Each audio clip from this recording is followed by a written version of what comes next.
औरंगजेब ने किया मराठों को दबाने का प्रयास। 1650 में राजकुमार औरंगजेब, जो अंतिम मुगल शासक बनने वाला था, उसने गोलकुंडा और बीजापुर की दक्षिणी रियासतों को कुचल दिया और मराठों को दबाने के प्रयास में अपने साम्राज्य को बर्बाद कर दिया। अपने भाई मुराद के साथ मध्य भारत का वायसरॉय बना। औरंगजेब के पास अपने महान राजवंश की कई खूबियां थी।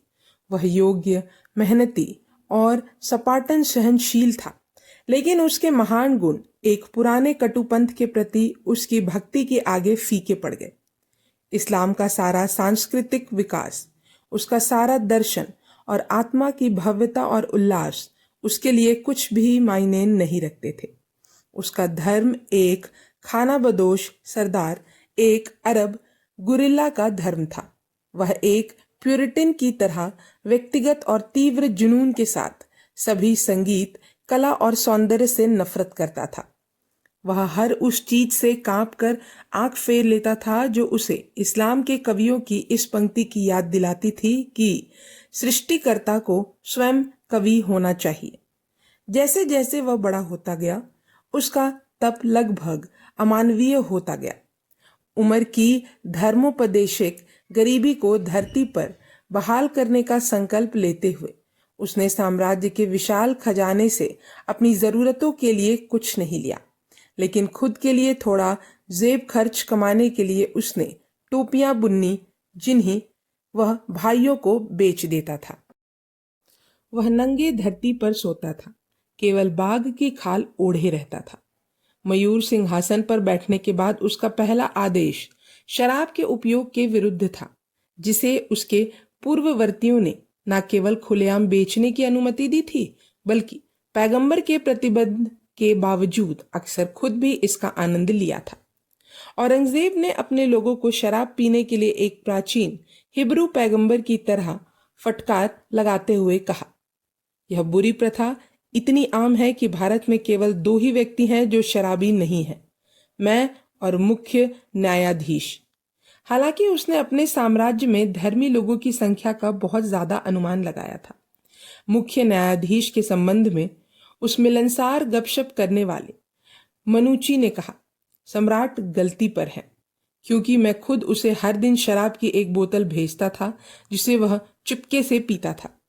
यहाँ तक कि उसकी पसंदीदा पत्नी जॉर्जिया राजकुमारी उदयपुरी भी एक पक्की शराबी थी और कभी कभी औरंगजेब उसे पूरी तरह से अव्यवस्थित, उसके बाल खुले हुए और उसके सिर से शराब भरी हुई पाता था। अपने में दुर्लभ सौम्यता के साथ वह उसके सोफे के पास बैठता, उसका हाथ उसके माथे पर रहता, लेकिन वह नशे में इतनी डूबी रहती थी कि अपने पति और अपने नौकरों में अंतर नहीं कर पाती थी और उसके फटकार भरे प्यार भरे शब्दों का जवाब और शराब की मांग करके देती थी। दूसरे फरमान में दाढ़ी की लंबाई का जिक्र किया गया। फरमान में कहा गया कि किसी भी मुसलमान को 4 अंगुल से अधिक लंबी दाढ़ी नहीं रखनी चाहिए और पुलिस हर जगह खड़ी रहेगी, नापने के उपकरणों और कैंची के साथ सड़कों पर घूमते रहेगी। अपनी शानदार दाढ़ी पर गर्व करने वाले कई रईसों को सर्दी का बहाना बनाकर अपनी दाढ़ी को शॉल के नीचे छिपाना पड़ता था, जिसे वे गले की सुरक्षा के लिए जरूरी मानते थे।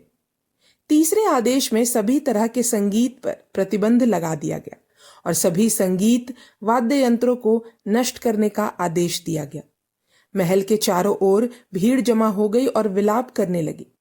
औरंगजेब ने प्रदर्शन का कारण पूछा तो उसे बताया गया, हम बेचारी लेडी म्यूजिक की मौत का शोक मना रहे हैं। बिना मुस्कुराए औरंगजेब ने जवाब दिया, उसे अच्छे से और सही तरीके से दफनाया जाए। हालांकि यह आदेश अभी भी भविष्य में था और कोई भी अभी तक यह अनुमान नहीं लगा सकता था कि औरंगजेब कभी मयूर सिंहासन तक पहुंचेगा, क्योंकि वह शाही राजकुमारों में से तीसरा था। लेकिन यहाँ उनका वर्णन करना उचित है क्योंकि वे उस व्यक्ति की सबसे खासियत थे।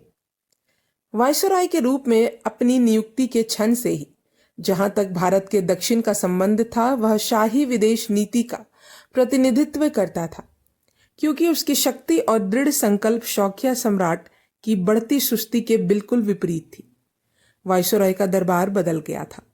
औरंगजेब खुद भी सुबह होने से पहले उठता और नहाता, प्रार्थना करता और फिर हल्का फुल्का खाता। वह शाकाहारी था और कभी भी कुछ जड़ी बूटियां और हरी सब्जियां खाने से ज्यादा कुछ नहीं खाता था। फिर 2 घंटे तक वह अपने सचिवों के साथ बैठा रहता था। दोपहर के समय उसने फिर से प्रार्थना की और फिर भोजन किया। पूरी दोपहर उन्होंने शाम की प्रार्थना तक अपने दर्शक कक्ष में काम किया। वह अपनी प्रार्थनाओं के समय जितना खुश कभी नहीं रहे। उन्होंने एक निजी कमरे में सुंदर जेट पत्थर पर अपने नीचे केवल एक फारसी मेमने की खाल के साथ प्रार्थना की।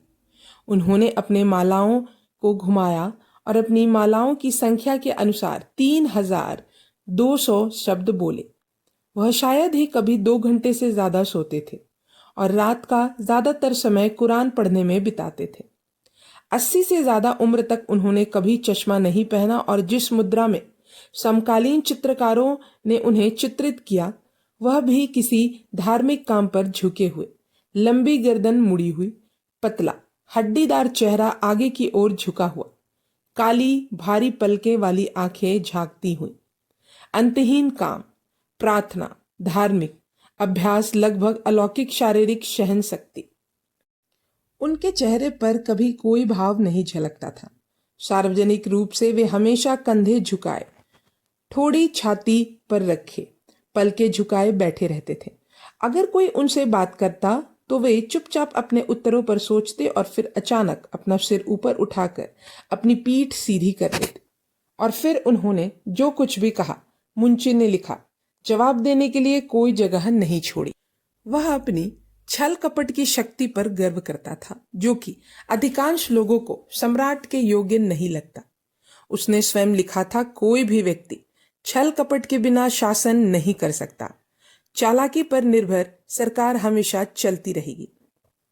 ईमानदार और निष्ठा से धार्मिक, उसने अपने भाइयों को मार डाला और बिना किसी झिझक के अपने पिता को कैद कर लिया, क्योंकि खुद को सर्वशक्तिमान का साधन मानते हुए वह रोबेस्पेरे की तरह अपने स्वयं के गुणों के प्रति आश्वस्त था।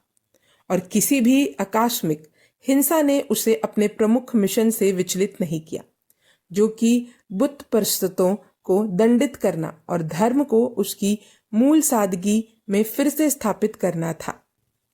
एस्कोरियल में फिलिप द्वितीय की तरह अर्थक और मंदबुद्धि, उसने धर्म के एकमात्र दृष्टिकोण से एक साम्राज्य की समस्याओं को सुलझाते हुए, जब वह मर रहा था तो उसकी एकाएक शुद्धतावाद की पूरी ईमानदारी और करुणा सबसे अधिक स्पष्ट थी।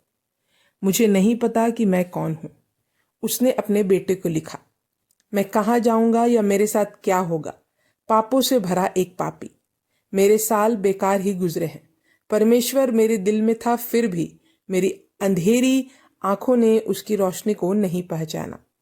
मैंने बहुत पाप किया है और नहीं जानता कि मेरे लिए क्या यातना इंतजार कर रही है।